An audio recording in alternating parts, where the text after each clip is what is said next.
Hello again. If you were with us here on the Money Corner last week, you met Jim Noone, gentleman on my right, and Dave Hill, the man on his right. Jim is a floor broker for Merrill Lynch on the floor of the New York Stock Exchange, and Dave Hill is as I said last week, a rising entrepreneur who recently bought a trading seat on the floor of the New York Futures Exchange. Fellas, in talking about trading on in these markets, my assumption is now, Jim, the trading you do is essentially as a Merrill Lynch broker for the general public, retail accounts. But Dave, your trading is essentially for yourself. Mm-hmm. Are there brokers on the New York Futures Exchange who will trade for the public as well, or who will represent the big firms? There are brokers on the floor that will trade both for their own account and for customer accounts. But that's by and large not the way it's done. It's usually they're pretty much divided. You're either trading for your own account or you're trading for the public's account. So then there are some people on the floor who are counterparts of Jim Noone and are floor brokers for Merrill Lynch or floor brokers for Beige. And fill the public orders, that's correct. And fill the public orders. Mm-hmm. How much would a public order be, a minimum order? How much, if I walked into a Merrill Lynch office and I wanted to buy a contract on the New York Futures Exchange, how much would it cost me? Well, you can trade as little as one contract, and one contract covers, the way they make up the contract is $500 times the index number. The index number currently is somewhere around 93. So $500 times the number would be around $45,000. And at the retail level, you would need an initial margin of $3,500 to control that contract. And if I wanted to control 10 contracts, how much? It would be $35,000, 10 times $3,500. So I, in effect, would have to give the broker $35,000 if I were to trade? That's correct. Uh-huh. Now, what kind of volatility do you have down there? They are quite volatile. The exchange likens it to a $35 stock, if you assume it's a $3,500 margin. They liken it to a $35 stock that moves plus or minus 2 points every day on average. Mm-hmm. That's a lot of volatility. It's quite volatile, yeah. I see. Jim, you've been down on the floor. How long have you been on the floor of the New York? About 10.5 years. About 10.5 years. You've seen some dramatic changes on the floor, haven't you? Definitely. When I first went down there, I'd say the average volume was 11, 10, 12,000, million shares a day. How many shares? About 12 million, roughly. 12 million. And then gradually eked up to 20, 25 million, which were big days. That's interesting, because when you and I first started in the business, now you've been in the business a couple of years longer than that. You've been in the business 23 years. That's right. I remember back in the early 60s, a big day in volume was perhaps 5 million shares. Very big day. As a matter of in the early 60s. In the early 60s, when Kennedy got assassinated, they closed the exchange down, and I think then the volume might have jumped up 20 million shares or something. I doubt it even went that high, but it was. The average was about 2 million, 2 to 3 million in the early 60s, as I recall. And now you do that much in 3 minutes. I've heard that some firms, I heard one firm in particular has run a simulation with their computer bank, one of the majors, where they feel they could go to 200 million and handle the volume. Yeah, I think your own firm. Merrill, you think Merrill can go to that? Very definitely. No problem at all as far as the firm itself goes. No problem whatsoever. The only problem you might get is the backlog. Some of the other firms might not be able to keep up, or the exchange itself, SIAC, which is a computer function of the exchange, they could conceivably get bogged down. I'm not saying they will or can, but they could. I don't think we can for 2 million shares.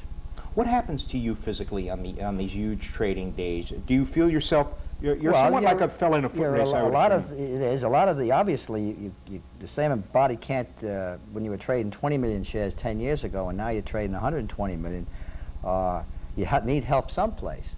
And a lot of it's come through automation. A lot of the orders that you put in will go directly to the post, the exchange itself, the different amounts that go there directly.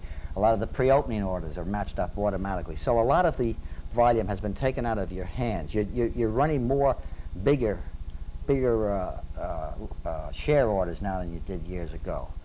So, but you are running just as much. You still have an awful lot of paper that you have to move around. You have to move it correctly. You don't want errors. You don't want mistakes. You can't. The customer's going to get what he's entitled to. If you make an error, you're going to have to make good to the customer. Jim, rest a minute and don't make mistakes, because we're going to pause for a commercial, and then we'll be back in just a moment. Okay. Stay with us, please. We're back again talking about trading experiences of two, I was going to say ancient, I mean veteran brokers, young in age, but veteran in terms of experience. Jim Noone, a floor broker for Merrill Lynch on the floor of the New York Stock Exchange, and Dave Hill, who recently purchased a seat on a comparatively new exchange, the New York Futures Exchange. Dave, The seat on a futures exchange is now somewhere around $20,000. Something in that area. Yes. Has it gone up in value already? They have. They came out originally at $20,000, and they went up as high as $40,000, if memory serves me correctly. Went as low as $4,500, and are back up to $20,000. I would think it'd be interesting for our television audience if they realize how volatile the price of these seats are.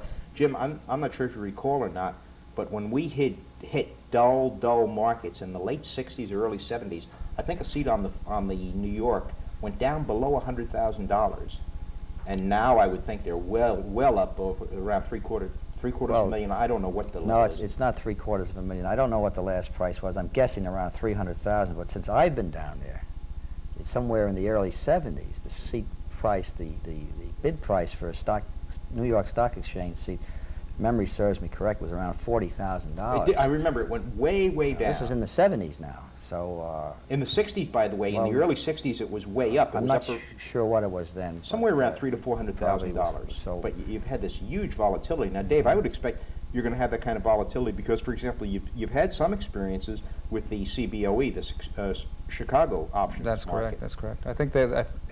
I think those seats came out originally around 25 or 30,000, and I think they're up around 150 or 60,000 now. Really? So you visualize some big numbers in I hope terms of so. the investment you've made. I hope so.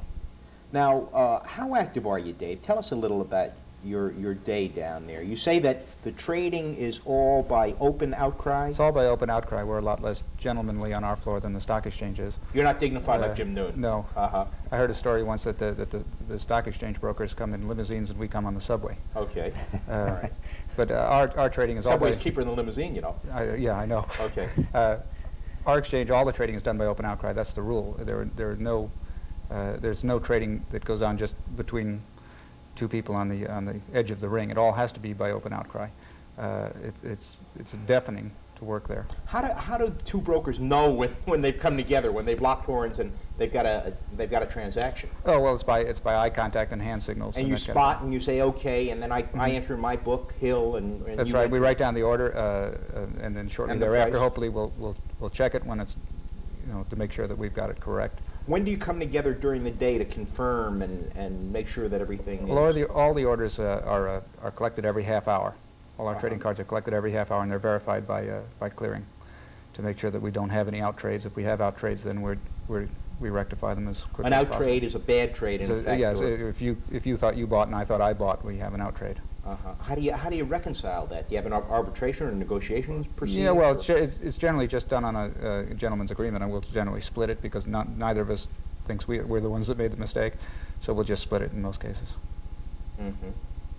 And then at the end of the day, you tally up all the money that you owe. In effect, at the end of the day, you know whether you've got a profit or a loss. That's correct. It's a net continuous settlement kind of deal. You could, if you trade in and out all day and come in without a position in the beginning of the day, go out without a position at the end of the day, you'll have settlement in cash only.